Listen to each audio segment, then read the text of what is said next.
Ada Kristen yang sujud, ada tapi nggak banyak. Koptik, Ortodok, ada yang sujud. Sujud biasanya kalau menerima pencurahan Roh Kudus.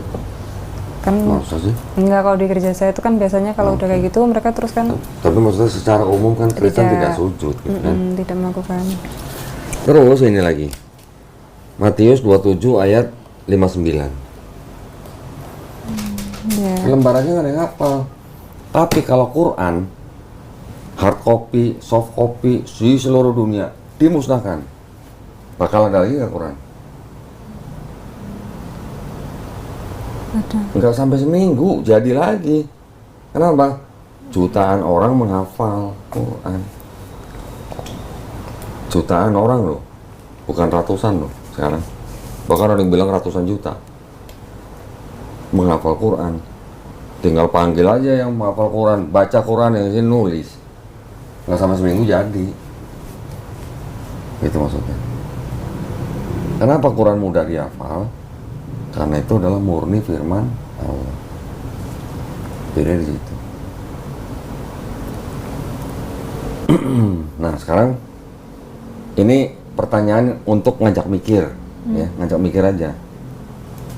Nita selama ini sebagai orang Kristen berpikirnya kan dosanya sudah ditebus sama Yesus dengan cara mati di atas kayu salib kan, ya kan? Nita cinta Yesus nggak? Cinta? Cinta dong. Nggak cinta Yesus diomelin tantenya loh. Bener kan? Iya. Kalau Nita dikasih kesempatan menjadi orang berkuasa, ngelihat Yesus sebelum disalib nih, Nita akan nolong Yesus supaya tidak disalib, atau menolong tentara Roma menyalib Yesus, bantuin. Nolong Yesus biar nggak disalib. Biar nggak disalib. Kalau biar nggak disalib, dosanya nggak jadi ditebus loh.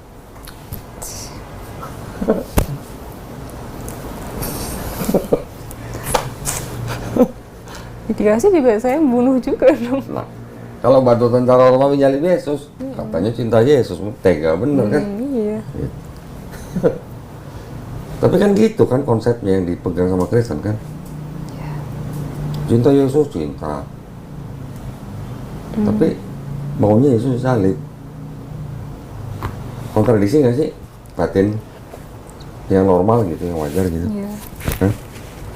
Nah sekarang yang nyalib Yesus kan tadi tentara Romawi. Disuruh siapa? Raja. Bukan raja, gubernur. Gubernur. Pontius Pilatus. Pontius. Pontius Pilatus kan sampai menawarkan, ini siapa yang mau disalib nih? Yesus orang Nazaret atau Yesus Barabas nih? Iya. Karena Pontius Pilatus tidak menemukan kesalahan di dalam diri Yesus orang Nazaret kan. Setiap mau Paskah, ada tradisi gubernur Romawi itu menawarkan kepada orang-orang Israel pada saat itu untuk membebaskan satu penjahat gitu. Maka suruh milih yang mau disalib yang mana. Imam-imam Yahudi yang lihat itu kan mereka tetap minta yang disalib Yesus orang Nazaret.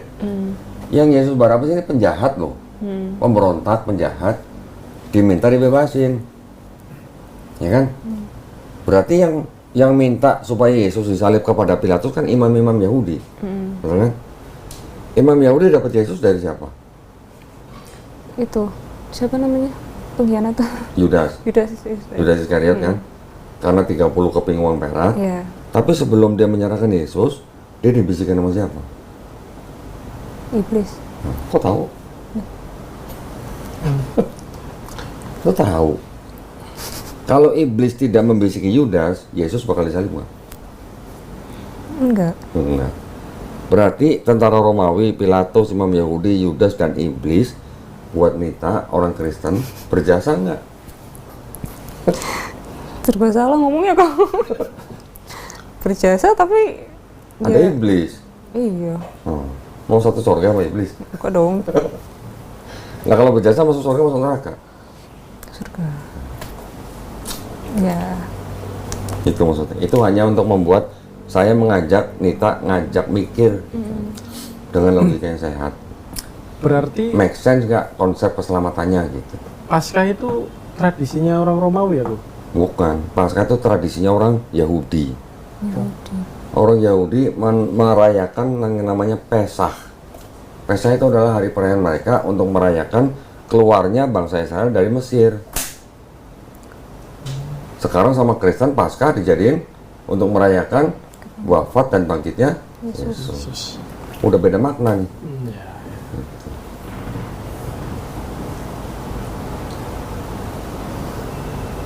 Selamat satu surga dengan iblis.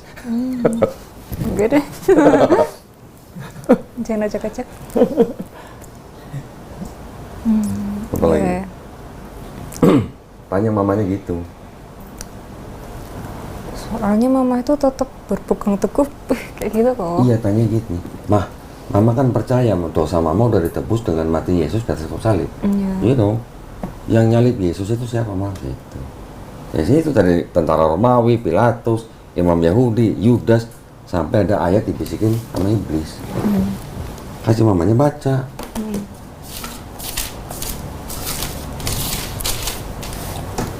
Yohanes pasal 13 ayat 2. Tolong bacain. Mereka sedang makan bersama dan iblis telah membisikkan rencana dalam hati Yudas Iskariot anak Simon untuk mengkhianati dia. Nah, kalau iblis nggak mengkhianati Yudas, Yesus bakal disalib nggak? Tanya mamanya. Saya yakin mamanya pasti punya akal sehat. Kenapa orang Kristen berpikirnya Yesus mati untuk menebus dosa? Karena itu doktrin yang bertahun-tahun. Gitu. Dengan ayat-ayat yang ada begini, kalau ditanya seperti saya tadi kan, pertanyaan saya logis nggak? Iya. Hah? Nanti kalau pendeta bilang, oh bukan, itu sudah menjadi ketetapan Allah. Gitu. Pendeta jawabnya begitu. Iya, biasanya. Oke, ketetapan Allah artinya ketetapan Bapa kan? Boleh nggak saya ubah pertanyaan saya? Kalau bilang itu ketetapan Bapa, apakah Bapa sekongkol dengan iblis untuk menebus dosa manusia? Boleh nggak kayak gitu? Iya. Berarti kalau gitu iblis dipergunakan Bapa dong untuk menebus dosa manusia. Secara tidak langsung. Ya berarti berjasa juga dong. Kalau dipakai Bapa, Iya. apakah Bapa bersekongkol sama iblis? Udah bersekongkol, iblisnya masih dimasukin neraka. Ini kan berarti gimana? Mengkhianati iblis kalau begitu kan? Ini pikiran liar ya, ini Iya. pikiran liar. Saya akan nanya begitu dengan tujuan apa? Membuka akal sehat teman-teman Kristen. Kalau pendeta jawab lagi, kenapa Yesus harus tetap disalib? Karena Yesus sudah dinubuatkan di dalam perjanjian lama. Betul? Pernah dengar dong? Iya. Justru itu jawaban yang saya tunggu. Kenapa? Karena kalau dia sudah ngomong begitu, saya akan buka ini.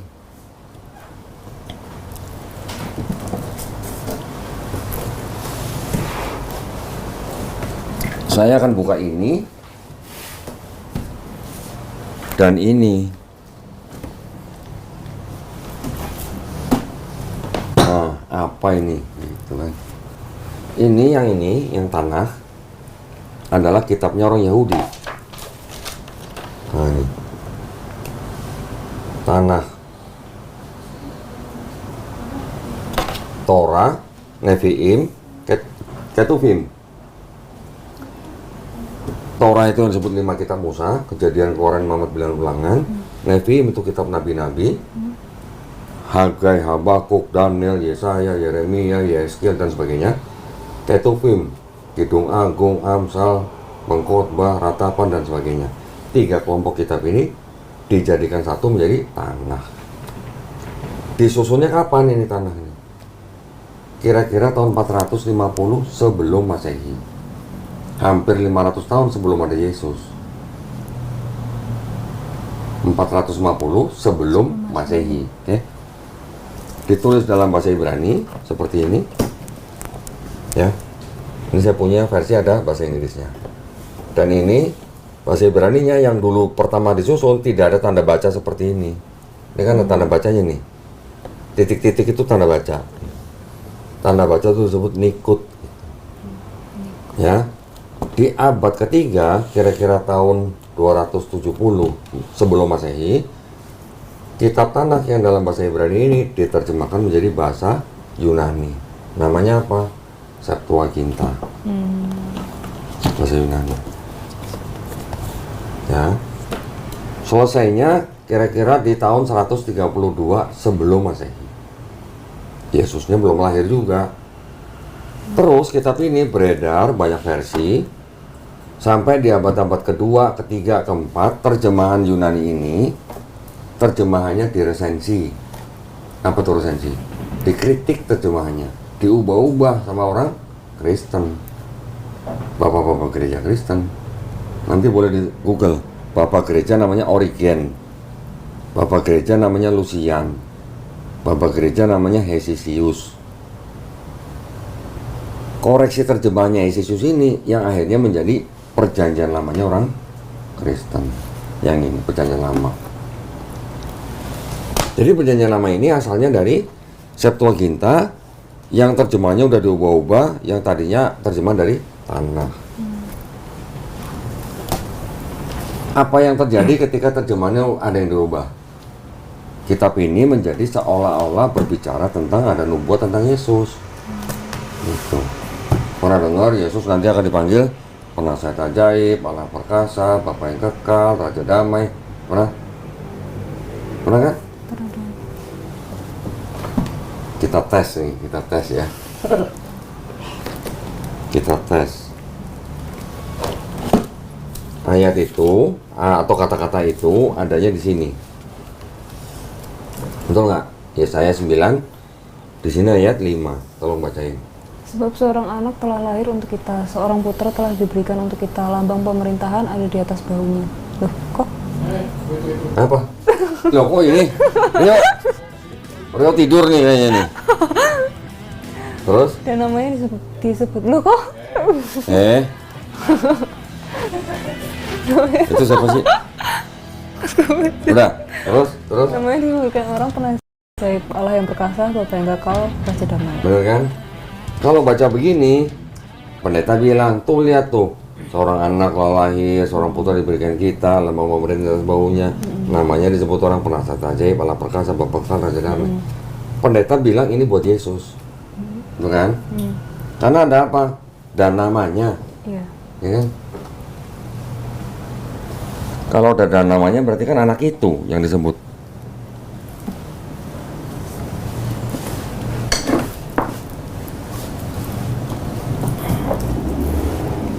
Mana yang bahasa Inggris? Nah ini. Ini ada yang versi bahasa Inggrisnya.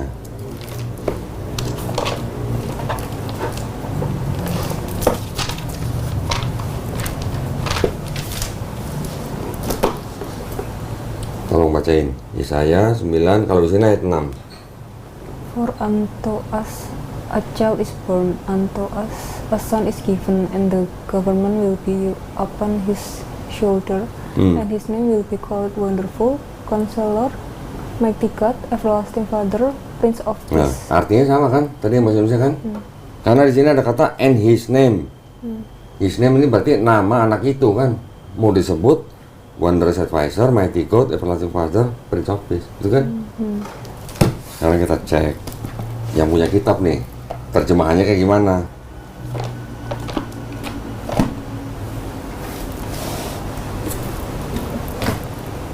Tolong cek. Aduh. Tolong diperhatikan perbedaannya ya. Kebaca nggak? Itu yang garis merah. For a child has been born to us, a son has been given to us, and the dominion will rest on his shoulder. The wondrous advisor, mighty God, and eternal Father, called Hezekiah. Name Shalom. Di situ ada nggak? And his name will be called Wondrous Advisor, Almighty God, Eternal Father, Prince of Peace. Ada nggak kata-kata and his name? Enggak. Kenapa? For a child has been born to us. Kenapa kira-kira? Kenapa kok? Karena tiga gelar yang ini, yang Wondrous Advisor, Almighty God, Eternal Father, ini sebenarnya ada gelar untuk Elohim. gelar untuk Tuhan Yang Maha Esa. Jadi ini Tuhan Yang Maha Esa dengan 3 gelar ini menyebut anak yang lahir itu dengan gelar apa? Prince of Peace. Nah, Prince of Peace ini siapa yang dimaksud? Di sini tulis tuh Hezekia. Hezekia ini siapa? Raja bangsa Israel. Raja bangsa Israel ini Hezekia. Ini ada tafsirnya di sini. Kau baca nggak? Nih, kau baca nggak? Leo. This wondrous salvation took place in the days of the child of Ahaz, the righteous king Hezekiah, whom God, lihat nih, whom God, the wondrous advisor, mighty God, eternal Father, nih, menyebutnya dengan sebutan Prince of Peace. Tahu kan bedanya nggak tadi kira-kira? Iya. Kalau yang punya Kristen, di sini bilang anak yang lahir itu namanya akan disebut penasehat ajaib, Allah perkasa, Bapa yang kekal, Raja damai. Anak itu disebut 4 gelar. Tapi kalau yang punya Yahudi, 3 gelar Tuhan ini, Tuhan yang punya 3 gelar ini menyebut anak itu dengan sebutan 1 gelar. Itu bedanya. Sampai sekarang saya nyari pendeta untuk debat gini sama saya, nggak ada yang berani. Kalau mereka ditanya iblis berjasa apa enggak, mereka bilang itu dari nubuat kan. Saya tanya nubuat yang mana, ayo kita debat gitu. Pada nggak mau. Terus saya tinggal pakai kitab ini. Karena saya bisa membuktikan perjanjian Kristen berasal dari sini. Tapi melalui ini Septuaginta. Yang jadi perjanjian lama Septuaginta yang terjemahannya sudah diubah-ubah. Nah, sekarang kalau kita tanya sama orang Yahudi yang ini, ada nggak sih di sini nubuat buat Yesus gitu? Mereka kan jawab apa? Nihil, nggak ada. Gitu. Terus orang-orang Yahudi ini kalau dikasih ini, mau nggak suruh baca? Ya nggak mau, dibuang tempat sampah sama orang Yahudi ini. Gitu. Saya ada buku seperti ini, yang lebih detail lagi tafsirnya tuh di sana. Tafsir Yahudi. Karena saya bisa membuktikan perjanjian lama Kristen asalnya dari sini, mau dari sejarah, mau dari apapun, mau dari kalangan mereka sendiri, bagaimana pendeta membantahnya? Ini baru ngomong Yesaya 9 ayat 6. Nanti ada lagi Yesaya 7:14, Yesaya 53, Mazmur 22, sebanyak nih pokoknya. Saya udah siapin semua bantahannya. Mika 5 ayat 2. Semua ayat-ayat itu kenapa kok diartikan sebagai nubuat untuk Yesus? Karena dikutip-kutip oleh penulis perjanjian baru. Penulis Matius, Markus, Lukas, Yohanes mengutip-ngutip dari sini.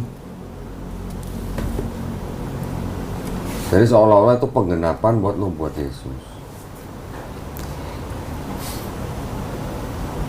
Kalau ada pendeta tolong cari mau ada debat sama Pendoli. Tantenya kemarin aja harusnya. Boleh. Pendeta dia. Kayaknya pendeta selalu dibilang mengembalakan Punya jemaat. Mau dong. Serius. Saya yang bayarin semua. Beneran. Di kota Boyolali kan. ya Solo lah.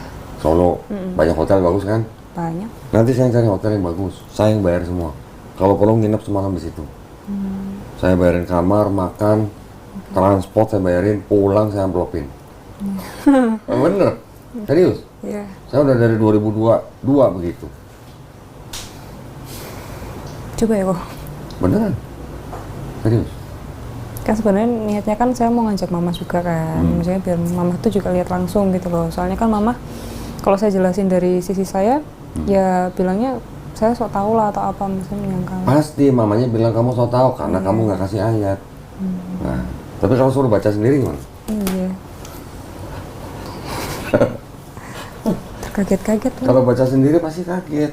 Iya. Ayatnya sama, mungkin pernah dibacain sama pendetanya, tapi perspektifnya mungkin yang berbeda. Saya sebagai orang Islam, saya masih berani ngomong di dalam kitabnya orang Yahudi dan di dalam kitabnya orang Kristen, masih ada kebenaran. Karena tadi kan ada ayat-ayat yang sama dengan Quran kan. Iya. Tapi saya bilang yang ini dan ini di dalamnya ada campur dengan kebatilan. Kebatilannya apa aja? Ada kontradiksi, ada ayat-ayat yang tidak asli. Maka pasti lagi tidak asli.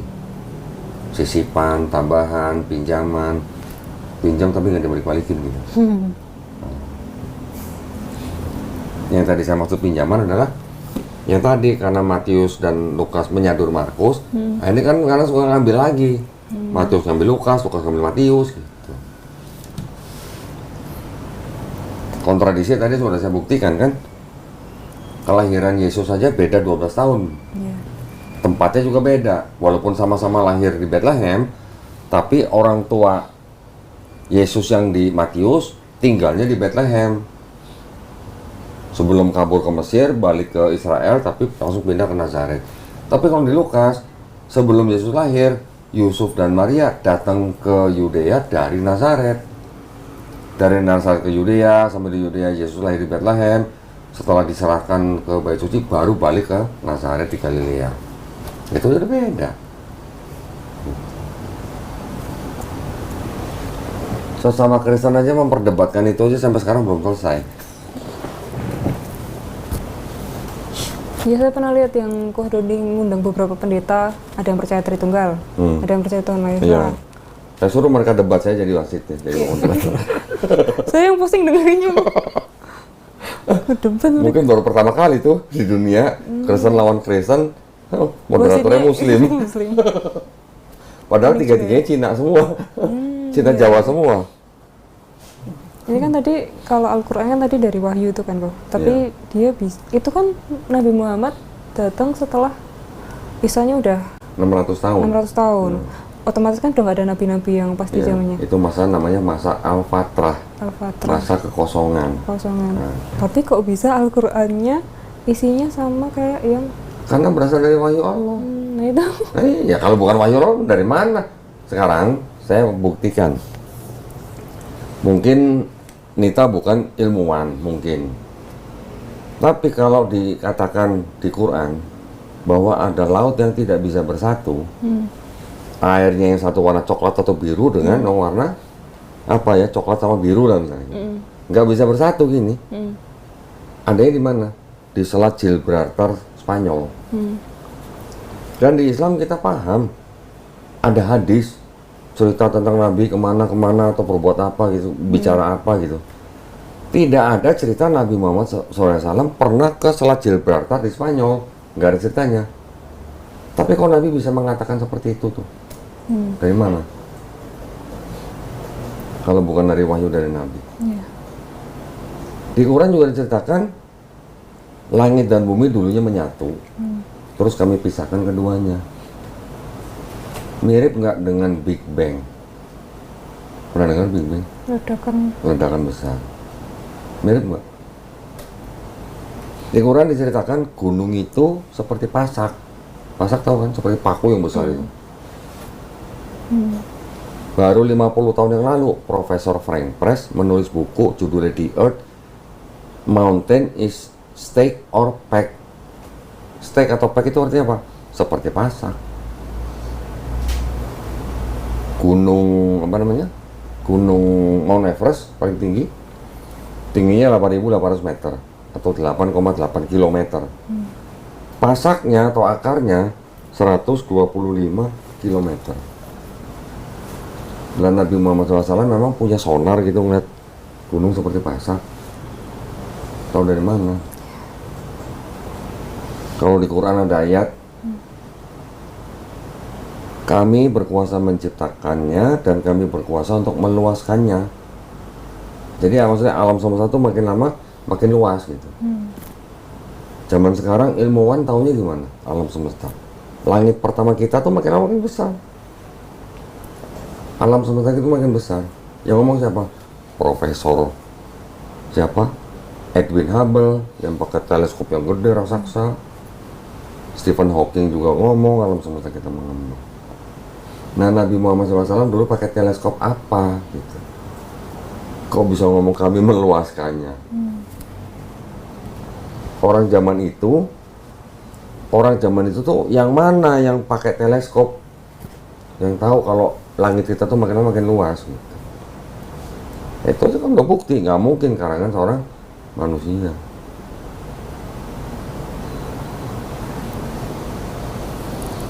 Belum lagi yang embriologi, Profesor Keith Elmore berani bikin konferensi pers, dia berani ngomong Quran tidak mungkin karangan Muhammad gitu. Tapi tapi berasal dari Tuhan Sang Pencipta.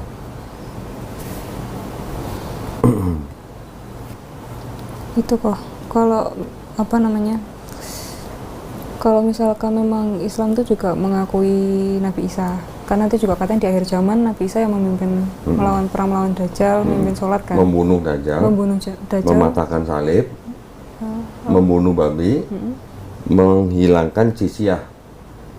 Jizyah itu pajaknya untuk orang non-Islam yang tinggal di suatu tempat orang Islam yang menjalankan syariat Islam. Iya. Jadi kalau misalnya Nita bukan orang Islam, tinggal di tempat saya yang menjalankan syariat Islam, boleh tinggal tapi bayar jizyah. Nah, yang bayar jizyah ini hanya laki-laki yang produktif.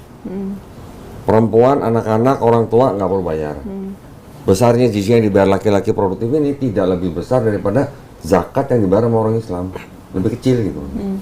Dan tidak wajib militer, tidak perlu ikut perang, dan dilindungi sama orang Islam. Gitu. Enak aja tinggal di kita nggak ada uang perlindungan, itu salah lah. Ya.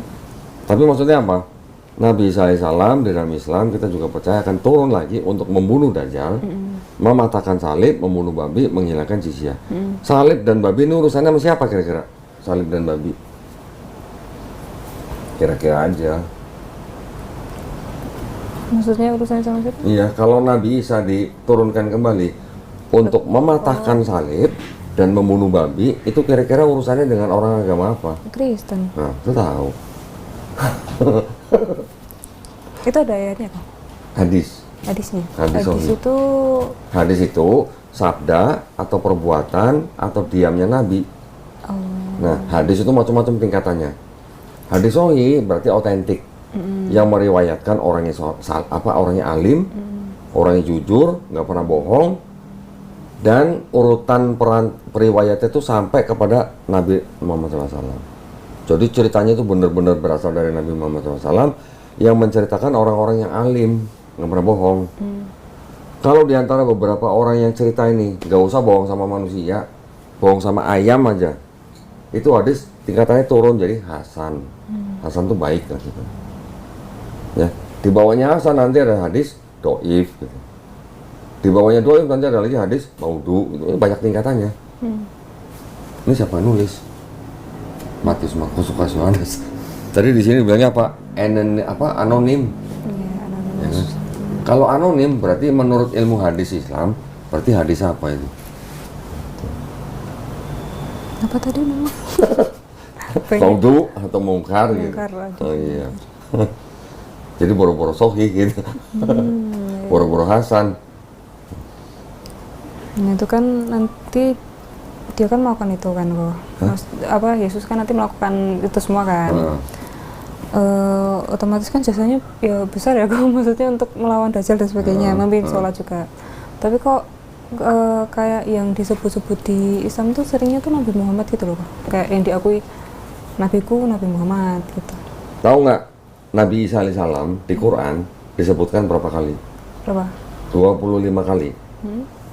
Tahu nggak Nabi Muhammad SAW di Quran disebutkan berapa kali? Berapa? 5 kali. Cuma 5 kali. Ini aja yang 4 Muhammad, yang 1 Ahmad. Cuma 5 kali.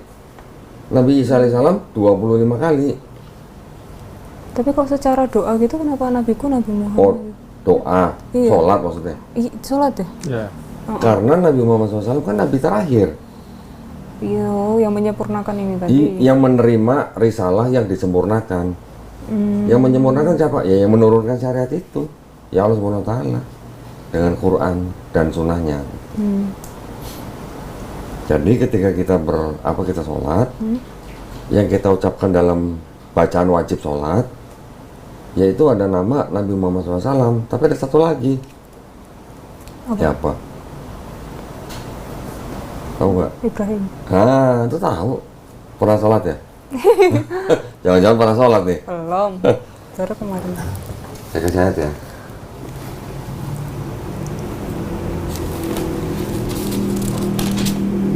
Tolong bacain. Kejadian 12 ayat 3. Aku akan memberkati orang-orang yang memberkati engkau dan mengutuk orang-orang yang mengutuk engkau, dan olehmu semua kaum di muka bumi akan mendapat berkat. Nita, ketika berdoa di gereja, Anda nggak bawa-bawa atau memberkati Abraham? Enggak ada. Hah? Nggak ada. Itu tadi ada ayatnya. Aku akan memberkati orang-orang yang memberkati engkau, Abraham. Kenapa di gereja nggak berdoa memberkati Abraham? Orang Islam kalau sholat bersolawat di dalam sholatnya. Salawatnya apa? Untuk kepada Nabi Muhammad SAW dan kepada Nabi Ibrahim alaihissalam. Ikutin itu tadi, kejadian 12:3.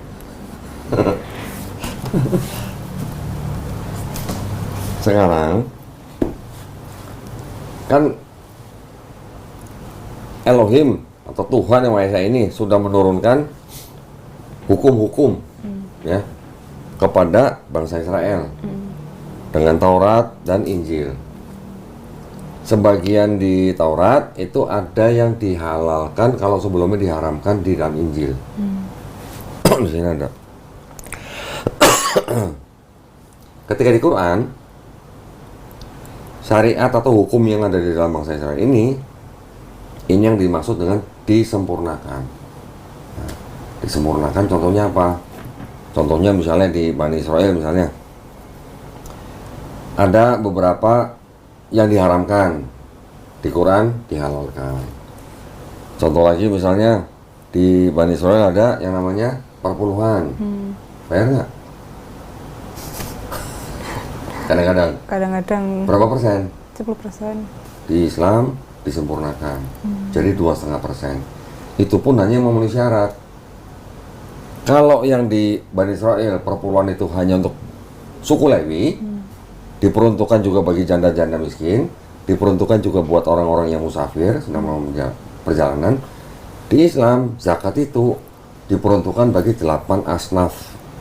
Asnaf itu kelompok manusia. Untuk fakir, untuk miskin, untuk amil, untuk gorimin, untuk apa ya istilahnya, orang yang diperbudak ya, dibuat menjadi budak lah. Zaman sekarang mungkin diperjualbelikan lah ya. Orang-orang yang terlibat mempunyai hutang tapi yang bukan riba. Terus fisabilillah, orang yang berjuang di jalan Allah dan ternyata mu'alaf. Zakat nih, perpuluhan yang tadi di sini cuma buat suku Lewi, buat janda, buat musafir, di Islam disempurnakan jadi 8 golongan yang menerima. Contoh, dulu yang di Taurat misalnya sholat berapa rakaat gitu, rakaat tahu nggak? Repetisi gitu. Pengulangan. Ya, set repetisi lah. Di Islam sholat itu disempurnakan. Itu kan. Tapi banyak yang sama nggak antara Musa, Yesus dan Nabi Muhammad SAW? Banyak yang sama nggak?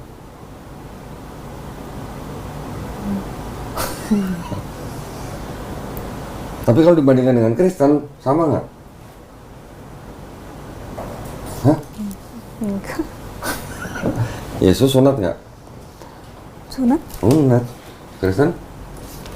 Sunat, gitu kan? Iya, ada yang sunat. Ada yang sunat. Tapi banyakan mana yang sunat apa nggak sunat? Saya kira tuh dari dulu Kristen tuh sunat semua loh. Enggak. Oh. Soalnya keluarga saya kan maksudnya Nih, kakak juga sunat. oke kita bandingin ya. Lukas 2 ayat sebentar, 21.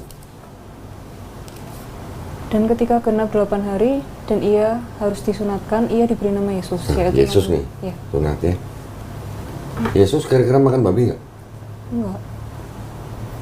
Kita makan babi nggak? Enggak. Mamanya? Makan. Nah, kenapa? Enak. Oh enak. Iya. Berapa sekarang sekilo? Nggak tahu. Nah, Yesus di sini Matius 5 ayat 17-18 tadi kayaknya belum dibaca ya. Tolong bacain. Oh ya, janganlah kamu menyangka bahwa aku datang untuk meniadakan hukum Taurat atau kitab para nabi. Aku datang bukan untuk meniadakannya, melainkan untuk menggenapinya. Karena aku berkata kepadamu, sesungguhnya selama belum lenyap langit dan bumi ini, satu iota atau satu titik pun tidak akan ditiadakan dari hukum Taurat sebelum semuanya terjadi. Ah. Berarti kalau begini Yesus ngomong begini, berarti Yesus kan hidup di bawah hukum Taurat. Kalau hidup di bawah hukum Taurat, nggak mungkin dia makan babi. Terus kata Yesus lagi apa? Sebelum lenyap langit dan bumi, satu iota atau satu titik pun tidak akan ditiadakan. Berarti kalau menurut Nita, baca ini, menurut Nita nih, menurut Yesus hukum Taurat itu hilangnya kapan? Selama belum lenyap langit dan bumi, Berarti kapan hilangnya? akhir zaman. Iya, kiamat kan? Iya kan? Kalau bumi dan langit lenyap, baru hukum Taurat hilang kan? Iya. Sekarang kalau menurut siapa nih? Coba kita lihat. Hilang karena nggak ada yang bisa melakukannya. Atau siapa? Itu orang Yahudi masih melakukan. Kan belum lenyap. Maksudnya kan? Lah iya. Sekarang. Sampai sekarang orang Yahudi masih bisa melakukan nggak? Iya. Ya masih bisa. Tapi kalau ada yang ngomong gini gimana? Efesus pasal 2 ayat 15. Sebab dengan matinya sebagai manusia, ia telah membatalkan hukum Taurat dengan segala perintah dan ketentuannya untuk menciptakan keduanya menjadi satu manusia baru di dalam dirinya, dan dengan itu mengadakan damai sejahtera. Ini kata siapa? Efesus. Efesus. Kata siapa nih? Paulus lagi. Paulus lagi. Yesus bilang, jangan kamu menyangka aku datang untuk meniadakan hukum Taurat. Aku datang bukan untuk meniadakan Taurat, aku untuk menggenapi. Paulus bilang, Yesus yang mati sebagai manusia itu sudah membatalkan hukum Taurat. Boleh nggak saya bilang kalau Paulus memfitnah Yesus? Bisa jadi. Yesusnya nggak pernah ngomong, nanti aku akan mati di atas kayu salib untuk membatalkan hukum Taurat. Ya kan gitu. Kok bisa-bisanya Paulus mengatakan Yesus yang mati itu sudah membatalkan hukum Taurat? Bahkan Paulus berani ngomong, Taurat itu kutuk. Kutuk loh.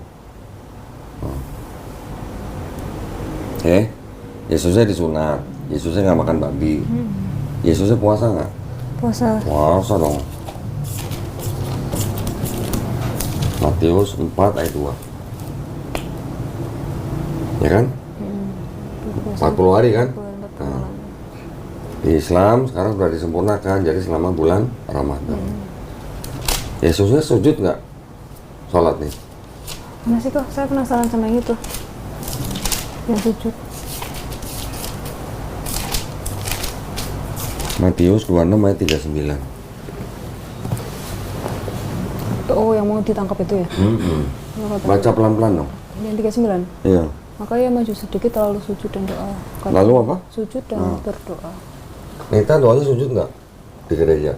Enggak. Ada Kristen yang sujud, ada tapi nggak banyak. Koptik, Ortodok, ada yang sujud. Sujud biasanya kalau menerima pencurahan Roh Kudus. Kan Masa sih? enggak, kalau di gereja saya itu kan biasanya kalau udah kayak gitu mereka terus kan Tapi maksudnya secara umum kan Kristen tidak sujud gitu kan? tidak melakukan. Terus ini lagi Matius 27 ayat 59. Dan Yusuf pun mengambil mayat itu, mengafaninya dengan kain lenan yang putih bersih. Dikafani kan? Iya. Tadi Yesus kan apa tadi? Sunat. Habis itu nih Yesus apa lagi nih? Lukas 2 ayat 24. Dan untuk mempersembahkan korban menurut apa yang difirmankan dalam hukum Tuhan, yaitu sepasang burung terkukur atau 2 ekor anak burung merpati. Oke. Jadi Yesus sunat, nggak makan babi, puasa, sujud. Kalau mati dikafanin, terus orang tuanya mempersembahkan sepasang hewan. Umat beragama apa yang sekarang melakukan ini? Islam. Bahkan ada satu lagi. Yesus di sini kan dibaptis. Ya kan? Matius pasal 3 dibaptis kan? Yang tadi ada Roh Kudus turun gitu kan? Iya. Taufik dibaptis nggak? Wudhu, Pak. Bukan. Enggak. Hah? Enggak kalau Kristen. Enggak, Taufik dibaptis enggak? Ya enggak. Masa nggak pernah mandi junub? Mandi Iya, Mandi besar? pernah. Berarti orang Islam juga dibaptis. Mandi besarnya orang Islam itu maknanya sama dengan baptisnya Yesus. Baptisnya Yesus itu di dalam bahasa Yahudi disebut mikvah, penyucian. Yang dilakukan apa?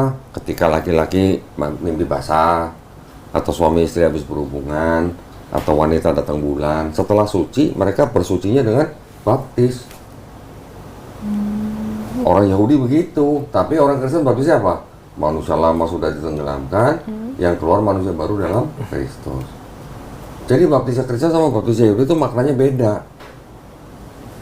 Tapi baptisnya Yahudi dengan mandi besarnya Islam sama maknanya gitu. Kita orang Islam begitu. Yang udah dewasa, udah akil balik, pasti dia pernah mandi besar atau baptis. 7 nih, baru 7 nih, masih ada yang lain sebenarnya. Tapi 7-7-nya ini bukan akidah ya, bukan teologi nih. Ini hanya syariat. Nah, Yesus kan tidak membatalkan Taurat nih. Berarti kan Yesus mengikuti syariat Taurat, hukum Taurat. Dari zaman Nabi Musa. Sekarang di zaman Nabi Muhammad SAW, syariat-syariat yang dilakukan oleh Nabi Musa, dilakukan oleh Nabi-Nabi, dilakukan oleh Yesus, sekarang kita yang melakukan. Berarti yang bisa disebut sebagai pengikut syariat Yesus dan Musa siapa? Kristen atau Islam gitu. Iya. Nah, syariat ya. Iya. Akidahnya bagaimana? Teologinya Musa, nabi-nabi, Yesus, semuanya tauhid. Tuhan Allah kita, Tuhan itu Esa, Tuhan bukan manusia, Tuhan bukan anak manusia, Tuhan Maha Besar, Tuhan Maha Tahu, Tuhan tidak berubah. Sama kita di Islam gitu. Nah, yang ngajarin Trinitas siapa? Paulus lagi. Paulus sebenarnya nggak ngajarin Trinitas sih sebenarnya. Trinitas itu berevolusi. Yang terakhir tadi ya, ya? Yang di konsili-konsili itu tadi. Oh. Paulus hanya mengajarkan Yesus adalah rupa Allah. Allah yang mengambil rupa manusia, itu ajaran Paulus pertama kali. Tapi itu pun ternyata bukan tulisan Paulus. Karena saya bilang dari 13 surat Paulus, yang ditulis Paulus cuma 7. Oh. Yang 6 tulisan orang-orang yang mengikuti pemikiran Paulus. Nah, bisa jadi yang 6 ini melakukan inovasi. Tapi yang menjadi gagasan baru dari Paulus yang berbeda dengan Yesus adalah tentang dosa waris dan batalnya hukum Taurat untuk orang di luar Yahudi. Itu dua ini. Nih. Sekarang tinggal minta mau jadi pengikut Paulus atau mau menjadi pengikut syariat Yesus. Terakhir kok, mau tanya tentang poligami itu loh. Itu kan sebenarnya yang ditakutin keluarga saya kan juga menikah sama orang Islam, nanti saya dipoligami kan. Terus kan saya belajar gitu, poligami pada akhirnya kan sebenarnya tujuannya untuk mengurangi membatasi. Membatasi apa? Jumlah yang dinikahi kan katanya. Apa? Jumlah orang yang Ya, dinikahi. mengatur. Oh, mengatur. Jadi Dan itu darurat ya, iya. bukan kewajiban loh. Dan itu kan saya juga mikirnya kalau secara di zaman sekarang kalau diberlakukan pun kayaknya udah nggak bisa. Maksudnya secara saya pribadi ya kok. Karena kan Bisa, cuman pertama yang dilihat harus apa? Niatnya dulu apa? Dan mengikuti syariat nggak gitu. Bisa nggak? Bisa. Cuman harus niat dan mengikuti syariat dan mengikuti tuntunan Quran. syariatnya Ayatnya kan berbunyi begini, maka nikahilah wanita yang kamu senangi. 2, 3, atau 4. Tapi jika kamu tidak bisa berlaku adil, adil apa? Syaratnya adil. Kalau nggak bisa adil apa? ya jangan poligami. Nah, katanya bunyinya apa? Nikahilah satu saja. Ada nggak di Bible kalimat begitu? Nikahilah satu saja. Itu Nggak ada yang tegas begitu, nggak ada. Paling-paling kalau pendeta jawabnya Apa yang sudah dipersatukan Allah tidak boleh diceraikan manusia. Laki-laki akan meninggalkan orang tuanya dan menjadi satu daging dengan istrinya. Oh, cuma itu doang. Mana yang tegas-tegas, nikahilah satu saja. Lo kan bisa satu daging dengan wanita ini, bisa satu daging dengan wanita ini gitu kan. Kan bisa begitu harusnya. Ya. Oke, tapi di dalam Islam poligami itu bukan kewajiban. Di dalam Islam poligami itu pintu darurat. Gitu. Boleh, silakan, asal kamu bisa adil, silakan. Tapi kalau nggak bisa adil, nikahilah satu saja. Ya, terus kan tadi saya bilang, Daud istri berapa? Banyak. 100. Salomo 700. Kudeke 300. 300. Abraham poligami nggak? Emang poligami Bu? Kan ada Sarah, ada Hagar, Oh iya. belum lagi ada Ketura. Musa poligami nggak? Musa poligami. Istri yang berikutnya dari Afrika. Yakub poligami nggak? Oh, berapa istrinya?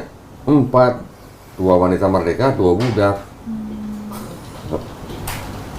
Jadi poligami sebelum Quran diturunkan itu sudah menjadi hal yang biasa di antara bangsa-bangsa. Ya. Dengan diturunkannya Quran, poligami yang tadinya unlimited jadi limited. Gitu. Sekarang di Bible ini ada nggak nikahilah satu saja, nggak boleh poligami. Ada aturan poligami atau larangan poligami, tapi hanya kepada saya tunjukin. Bukan untuk jemaat loh ya, tapi untuk siapa nih? Saya bacain. Baca sini. Apa? Tolong baca ini. Ulangan 17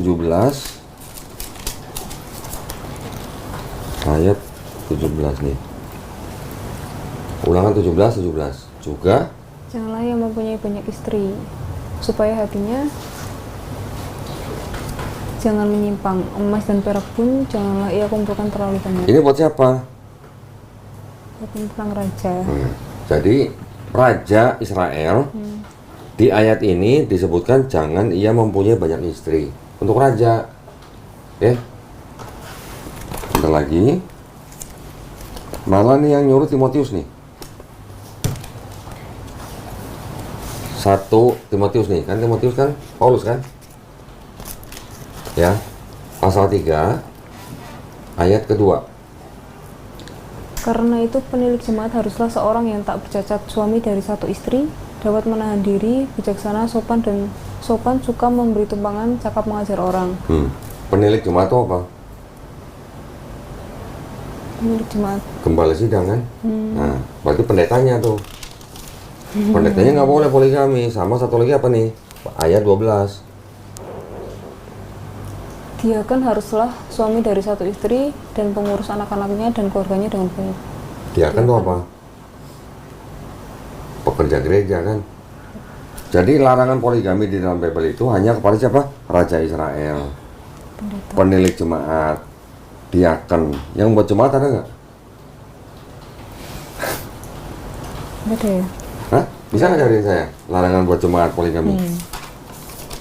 Ada nggak? Tapi kalau ada aturan gini gimana? Ini buat jemaat nih yang ini nih. Keluaran pasal 21 ayat 10, tolong bacain. Jika tuannya itu mengambil perempuan lain, ia tidak boleh mengurangi makanan perempuan itu, pakaiannya dan persetubuhan dengan dia. Jika tuannya Mengambil perempuan lain itu maksudnya apa?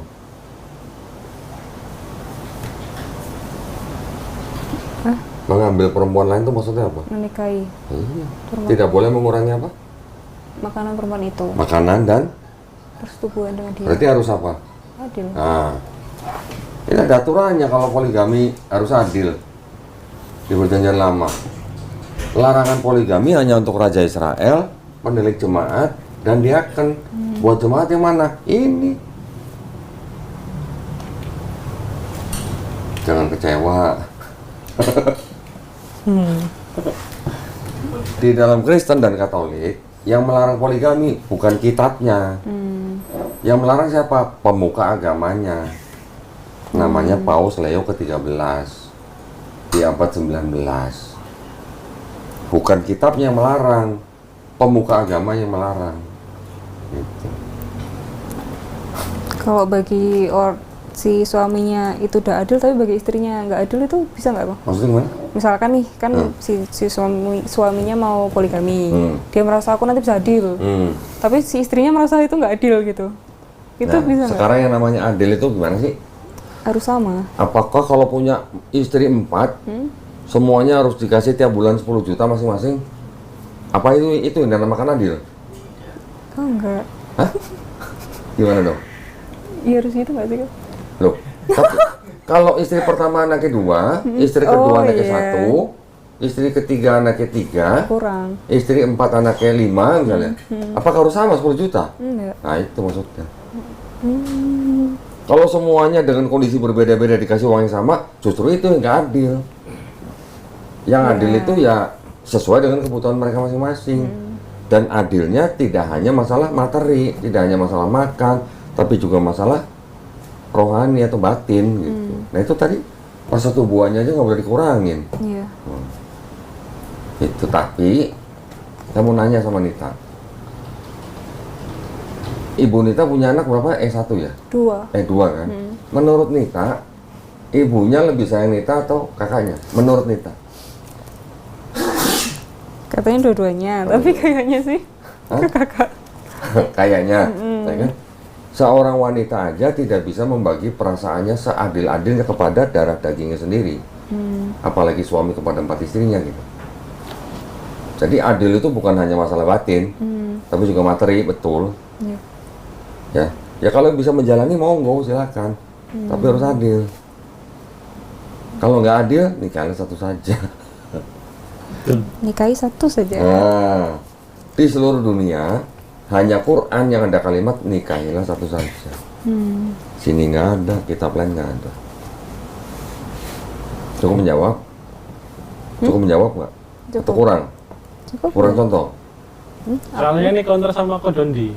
Saya punya teman kerjanya 2 minggu di Bekasi, 2 minggu di Sumatera Selatan. Bertahun-tahun. Akhirnya istri dia yang di Bekasi pergi ke Sumatera Selatan nyarikan istri untuk suaminya. Ada yang begitu. Saya juga kaget dengannya, tapi ada yang begitu gitu maksudnya. Kenapa? Daripada dia di sono berzina, Oh. itu hanya contoh. Contoh lagi, di beberapa negara di dunia dari tahun 80-an itu jumlah perempuannya sudah lebih banyak dari jumlah laki-laki. Di Amerika tahun 80-an waktu itu jumlah wanitanya lebih banyak 8 juta wanita. Kalau seluruh pria di Amerika pada saat itu menikah, dan itu tidak mungkin terjadi karena pasti ada yang gay, ya kan? Kalau gay kan nggak mau menikah. Ya. Kalau yang normal bukan gay, semuanya menikah, berarti ada 8 juta wanita yang tidak bisa menikah kan? Pilihannya lebih baik mana, dia jadi properti publik atau dia jadi istri kedua, ketiga atau keempat?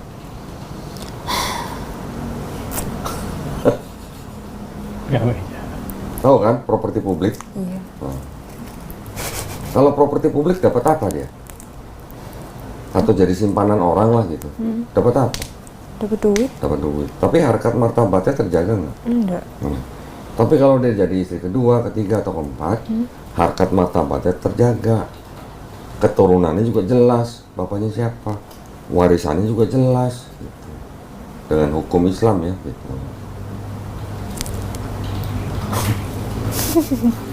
Iya.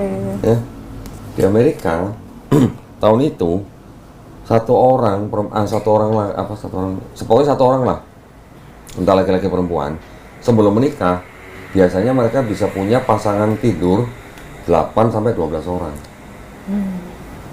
Seks bebas. Di sini boleh nggak seks bebas? Di Bible. Nggak boleh juga sebenarnya kan. Orang Yahudi bukan suami istri melakukan perzinahan, diapain? Dirajam. Kalau ngikutin ini, dijalankan nggak sama orang-orang Kristen yang di Amerika? Boro-boro. Kristennya di Amerika hanya sebagai industri gitu. Tapi di Islam, justru di Islam itu boleh dikatakan sebagai agama yang penganutnya paling banyak menjalankan agamanya. Kristen jumlahnya banyak, tapi kebanyakan tidak menjalankan kitabnya gitu. Betul nggak? Mungkin di Indonesia kalian banyak mungkin.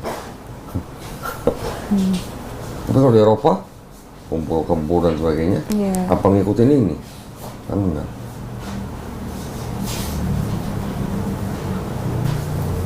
Dua lagi deh kok. Boleh. Itu apa namanya, tentang itu loh, kalau dijanjiin, kalau Islam kan katanya dijanjiin kalau masuk surga nanti pasti dapat bidadara gitu kan. Itu Berapa? tuh Berapa bidadarinya? nggak tahu, saya cuma kan kalau dari orang tua, dari orang-orang itu kan orang ngomongnya kan maksudnya nanti mereka itu loh, ya saudara ya semuanya pokoknya. Iya. Mereka itu loh apa, orang di surganya sih dijanjiin kayak gitu. Sedangkan kayak gitu kan berkaitan sama nafsu duniawi kan kok. Maksudnya kalau kita kan yang Kristen dari di gereja pun diajarinya kalau kamu udah masuk surga ya udah kamu tuh nggak kenal namanya nafsu Tidak ada dunia. kawin-kawinan gitu. Iya, nggak ada kawin-kawinan, yang kamu tahu tuh cuma memuji nama Tuhan setiap hari, nyanyi-nyanyi gitu doang, nggak ada namanya nafsu dan sebagainya. Tapi kok di Islam kok bisa dijanjikan bidadari, bahkan bisa kalau misalnya suami istri masuk surga bisa ketemu sama istrinya lagi kayak gitu loh kok. Itu sebenarnya bener. Kira-kira saya mau nanya nih, anggap aja bener. Kira-kira menurut Nita, kalau di surga selamanya cuma nyanyi-nyanyi, Iya. bosan nggak sih? Saya dulu juga mikirnya gitu kok. Masa nyanyi terus gitu? Bosan nggak? Iya. Manusia diciptakan laki-laki perempuan. Seks itu fitrah nggak sih buat manusia? Seks itu fitrah nggak? Fitrah tahu ya maksudnya? Fitrah tuh gimana? Sifat asal manusia. Oh. Nah sekarang kalau nggak ada nafsu seks, bakal ada keturunan nggak? Kan nggak ada. Manusia diciptakan di bumi untuk apa? Bereproduksi kan? Ngapain nikah gitu? Kalau istilahnya nggak oke lah, ada suami istri yang nggak bisa punya anak, special case. Tapi secara umum orang menikah untuk apa? Untuk mendapatkan keturunan kan? Iya. Mendapatkan keturunan ada nafsu seks. Nafsu seks itu kan dari umur sekian sampai sekian udah selesai. Ya mungkin ada yang hiper lah 1-2 lah gitu tapi seks itu adalah fitrah manusia, betul? Ketika kita di dunia dilarang berzina, boro-boro berzina, dilarang mengingini istri tetangganya nggak boleh. Gitu. Iya. Betul ya? Pinor. Artinya kan berarti ada aturan yang membatasi kita supaya tidak menggunakan nafsu seks kita secara sembarangan. Ada aturan begitu. Setelah di dunia selesai, kita mati, kita bertakwa, menjalankan perintah, nggak boleh berzina. Setelah mati, dimasukkan surga, ya dibangkitkan masuk surga, dikasih tuh yang dulunya ditahan, yang dibatasi, diberikan kebebasan di surga. Misalnya dengan bidadari lah, misalnya gitu. Adil nggak kira-kira? Kira-kira dibandingkan dengan seumur hidup saya di bumi nggak boleh berzina, nggak boleh sembarangan seks bebas dan sebagainya, terus sudah ditaati, giliran mati dibangkitkan masukin surga, nggak dibalas dengan yang dulu ditahan gitu, tapi disuruh nyanyi-nyanyi aja sampai selamanya. Mau pilih yang mana, udah gitu aja. Saya ketanam di kepala tuh doktrinnya dari dulu nggak kebawa duniawinya gitu loh kok. Oke. Gitu, makanya kan saya jadi mikirnya ya makanya saya yang nggak cocok itu tentang konsep surga. Ya karena orang Kristen tidak punya konsep bahwa kita di dunia ini lagi disuruh ngapain gitu. Ya. Buat orang Islam, dunia ini seperti penjara buat kita. Buat orang Islam loh, yang menjalankan Islamnya loh ya. Dunia ini laksana penjara buat kita. Kenapa? Karena kita dibatasi. Dibatasi dengan apa? Contoh istri tadi maksimal 4. Nggak boleh 100 lagi misalnya. Ya. Harus adil dan segala macam aturan begini, sholat, zakat, puasa, nggak boleh minum minuman keras, nggak boleh membunuh, nggak boleh merokok. Segala aturan yang di dalam Islam kita harus jalani. Kan berarti seolah-olah kita lagi di penjara. Oke, ada nafsu seks, tapi dibatasin, ada batasannya gitu. Kalau kita bisa lulus dengan semua aturan ini, harusnya kan dapat penghargaan dong. Kan begitu. penghargaan itu apa yang ditahan di dunia ini diberikan di kehidupan setelah kematian dong. Yang make sense kan begitu. Apa yang nggak boleh di sini harusnya di surga boleh dong. Yang apa yang ditahan di sini kalau di sini nggak boleh juga. Yang di sini udah nggak boleh, di sini nggak boleh juga. Gimana? DL namanya itu. Jadi kalau Dari talo berarti kan kalau gitu. Ini saya ngomong dari logika yang simpel-simpel aja. Oke. Lebih milih mana kira-kira Nita? Jujur-jujuran aja. mungkin karena saya cewek ya kok. Jadi kan soalnya yang Yang diceritakan disenangi cewek apa? apa? Apa coba? Harta, perhiasan. Ya duit Iya. sih. Ya sekarang kalau kamu hidup di dunia, kan nggak boleh mencuri, nggak boleh apa. Artinya kamu kalau mau beli perhiasan kan beli sendiri atau nunggu orang yang ngasih gitu kan? Dia pernah ngasih nggak?